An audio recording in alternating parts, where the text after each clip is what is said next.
Napakakapal yun. Diyos ko po, kain do. Karambula!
natin, pero nasa harapan ako po.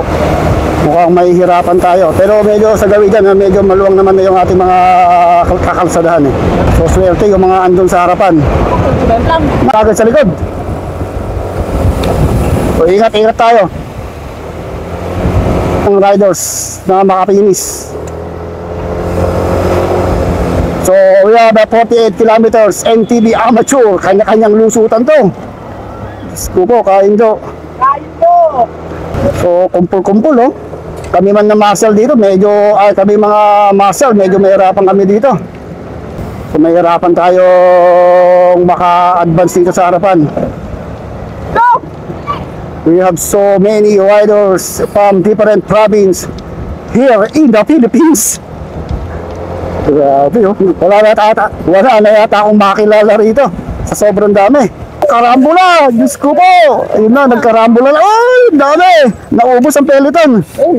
Diyos ko po! Sabitan!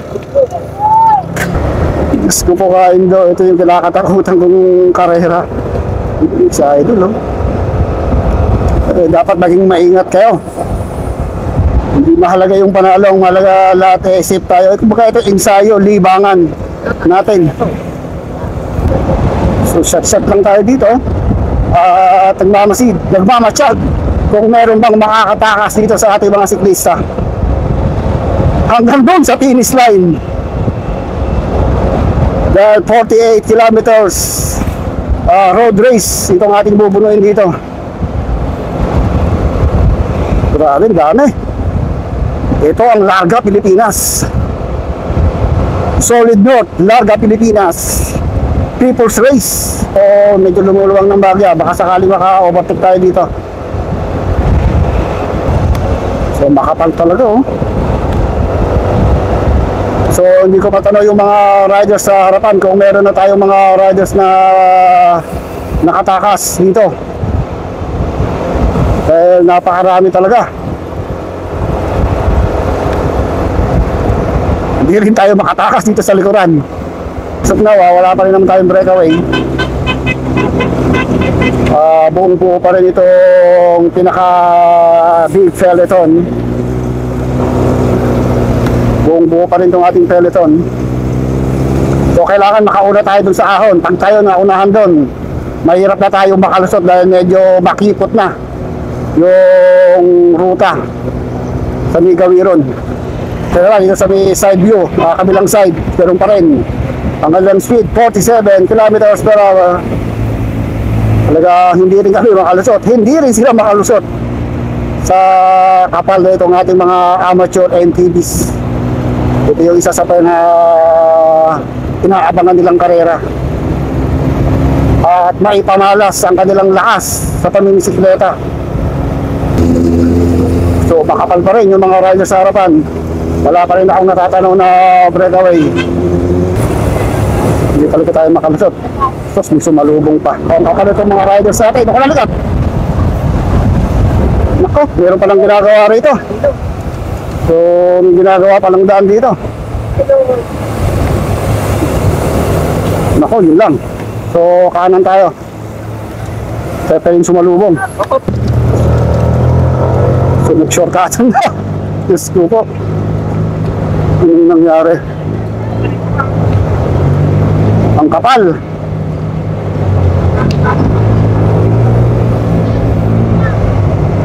So asap na, wala pa ako natatanaw talaga na breakaway.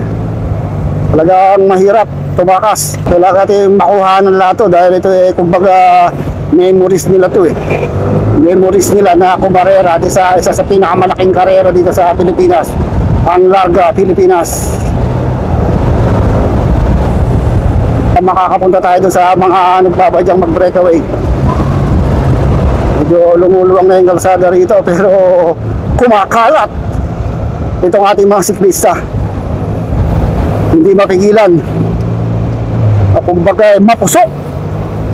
So meron daw natatanaw sa harapan na nagbabadyawan, grupo. Pero malapit lang ang pagitan nila dito sa ating mga peloton.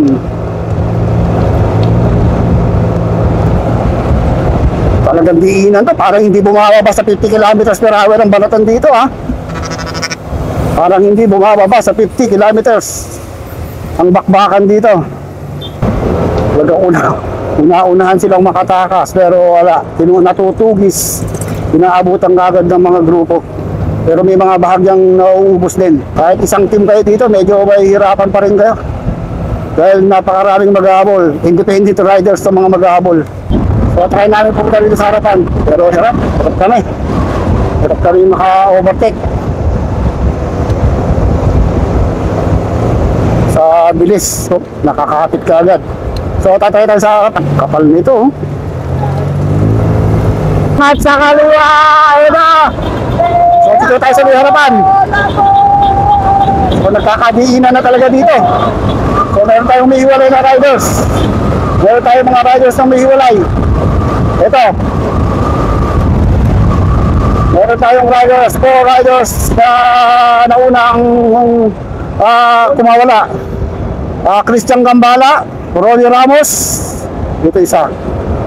Tim Morales, and si JR.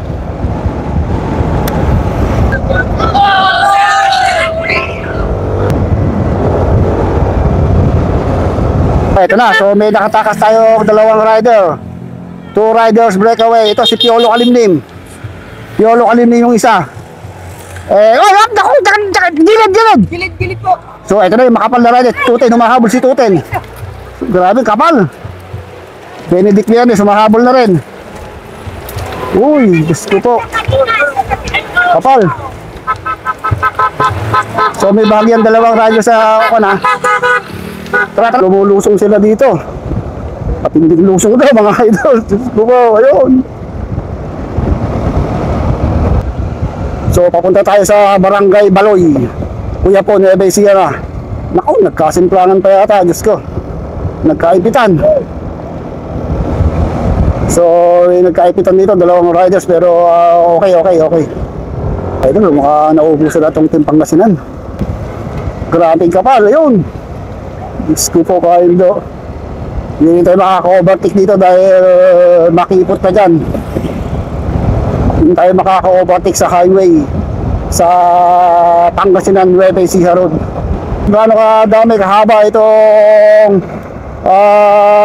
linya ng ating main group. Almost 150 meters, kanina umabot na mga 300 meters. ang kanilang haba ng single file nila ng grupo. So paglapas dyan sa highway, din na matagal magkakaalamanan to. Siguro kalahati na ang nabawas dito. Mula kanina nag-start tayo, kalahati na. Uy, kapal oh. Ayun na yung dulo. So medyo nababanat ako, medyo may nasiraan tayo para naka-go for gold. Dito ayan ha, kita nyo kung gaano kahaba ang linya nila. Ayun. Kaya humahaba na naman, almost 200 meters na naman siguro yung haba nito pulutong ng mga siklista dito sa MTB All Amateur. Itong grupo natin, pangitain nito na medyo bumibitaw na rito sa likod. Siya kaya bibitaw? Ito, bumitaw na oh. Si kuhan nyo na JR, bumitaw na. Umihiwalay na itong grupo na to. Sa main peloton talagang nag-uubos na rin. Nagkakaubusan na rin dito. Pero nakadukdok ang ating mga siklista. Talagang yan, umihiwalay na yung grupo na to. So ito, riders from Nueva Vizcaya. Medyo mumangangan nagpapakita na ng paubos itong rider na to. So hindi ko gaano makita yung mga numero nila, kaya mahirap mabanggit. Rider 1022, 1027, 1025, Team Sunday Plus. So ayan, may mga nalalagas na tayo dito. Unti-unti nang nagkakalagasan. Ito yung nasiraan kaya sa Sunday Plus. So ayan, nalalagas na rin si Idol. Talagang umanga nga na Idol Ito nagkakaproblema yung bike. Okay, so dito na kami sa Nueva Ecija Pangasinan Road. So ito na lang yung natira sa ating grupo. Pero meron tayong breakaway sa harap. May nakikita ko mga breakaway grupo. Merong mga grupo sa harapan na nabubuo. Tignan natin kung yun na ba yung mga big guns. Pero inaabot pa rin makapal pa rin ito ang ating mga siklista dito sa main peloton. Ating Zamora dito. Uy,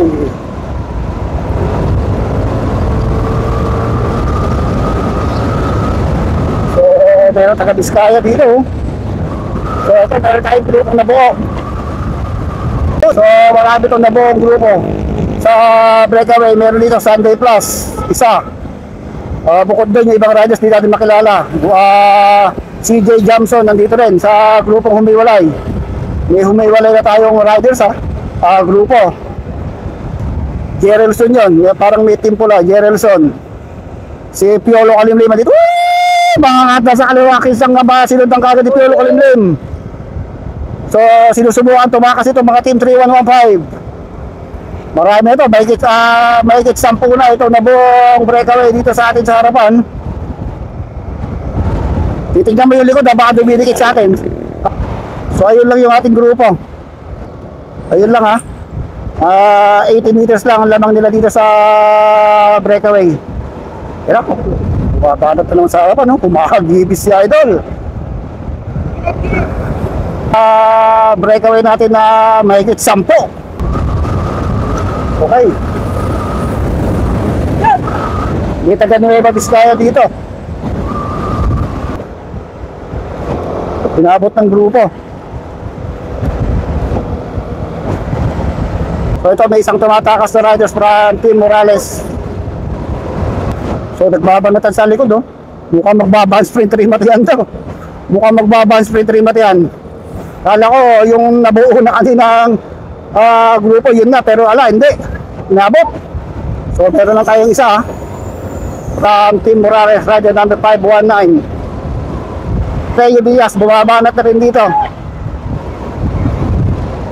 Ito, meron tayong dalawang breakaway sino yun? Si Adi RCC and Team 3115. Siguro mga 70 meters ang nilalayo ng dalawa na to.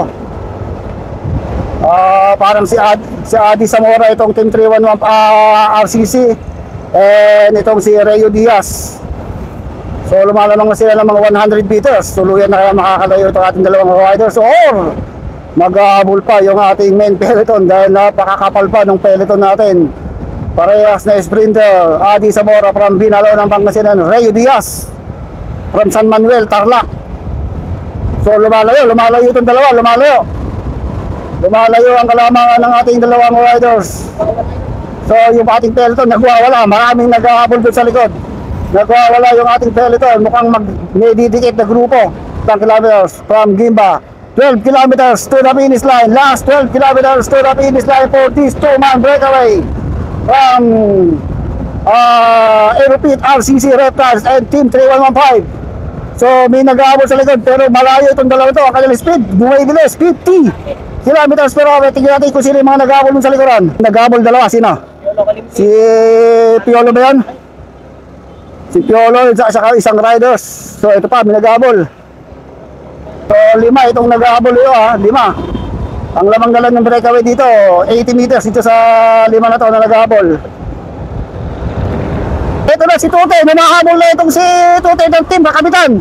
Hatak-hatak ito yung grupo. Ito si Tute. Maididikit na kaya yung grupo. Doon sa ating breakaway, doon napakabilis. 55 kilometers per hour ang habol ito si Tute. So dumikit itong si JR, si Enchong ng Trinix at saka si Tute na team kakapitan. So madidikit na nila yung ating breakaway, magiging 5. Itong ating breakaway, may lalayo na kaya nilang ito. Grabe, ang batakan dito at talagang hindi pumapayag yung peloton na abutan pa rin. Ayaw nilang babangkiwanan, ayan na rin yung peloton, humahabol na rin. O dumikit na ito sila Tuten dito sa ating breakaway. So 5 breakaway na, pero ayan na rin yung ating peloton. Ito na yung ating peloton, dumikit na sa ating breakaway. No more breakaway tayo, no more breakaway. Buong buo. Grabe oh.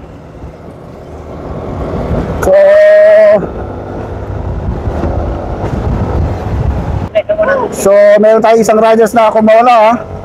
Meron tayo isang solo riders na kumawala sa ating peloton. Hindi ko makilala dahil sa sobrang dami nila. Talagang hindi natin matatandaan itong mga to. Magtatagumpay kaya itong makatakas sa napakakapal na peloton. Napansin kaya nila na mayroon tayong breakaway basta 58 yung dulo. So lumalayo 100 meters, 120 meters ang inilalaman nito ating solo breakaway. Solong tumakas. Naku po, mukhang naglalaylo yung ating peloton. Lumalayo to 200 meters. So nagwawala na yung ating peloton. Ito na, nag-aabol na 150 meters. Didikit uli yung ating peloton. Tuluyan kaya makakalayo, kakainin na naman itong ating solo breakaway. Timba. So may nag-aabol na isa. So nag-aabol na naman itong si JR. Dalawa na naman itong nag-aabol doon sa ating solo breakaway. Naku, ayan na yung ating peloton. Palikit na yung ating peloton. Ito si Idol, solong nag-aabol ha. Mukhang madidikit pa niya yung ating peloton. Kaya mamaya mauuna na tayo. At mahirap na kainin tayo ng peloton. Ayan na yung peloton no. At saka itong ating breakaway, hindi ko lang makilala kung anong pangalan eh. Pero yung kanyang 58 yung dulo. Si Derek Danghala. So tignan natin kung makakaabutan pa to ha. Si Derek Danghala, Nueva Ecija to, from Nueva Ecija, si Derek Danghala. So lumalamang siya 70 meters lang sa grupong nag-aabol sa likod. Less than 5 kilometers na lang tayo to the finish line. So ito yung nag-aabol kay Derek Danghala. 3 riders itong nag-aabol kay Danghala. Makakadikit pa kaya itong 3 to. Madidikit pa sila ng ating peloton. Less than 3 kilometers o 4 kilometers na lang tayo to the finish line. JR itong isa ng Tarlac. So may nag-aabol, Sunday Plus. Naku, magkakadikit-dikit pa to. Mukhang magkakadikit-dikit pa to. At dito na nga mga kaibigan, at nauna na tayo sa finish line. At ang nanalo pa rin, tinaga talaga ng ating solo breakaway itong si Jeric Danghala ng Nueva Ecija. Sinolo niya hanggang sa finish line, pero ito kasunod kagad niya itong si Tuten Gilbert Rosario. At ito na yung ating mga riders. Napakaganda ng ginawa. Nag-solo breakaway itong si Jeric Tanghala. Hindi inaabot ng ating peloton. So congrats kay Jeric Tanghala, Gilbert Rosario, and C210.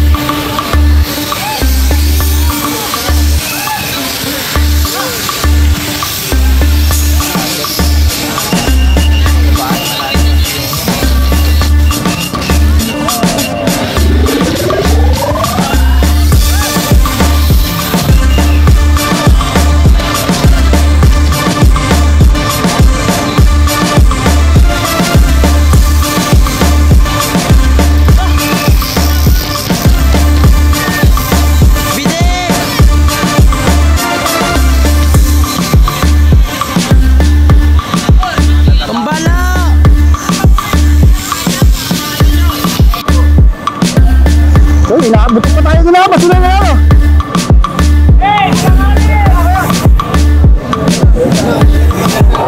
Hala. Sino nanalo?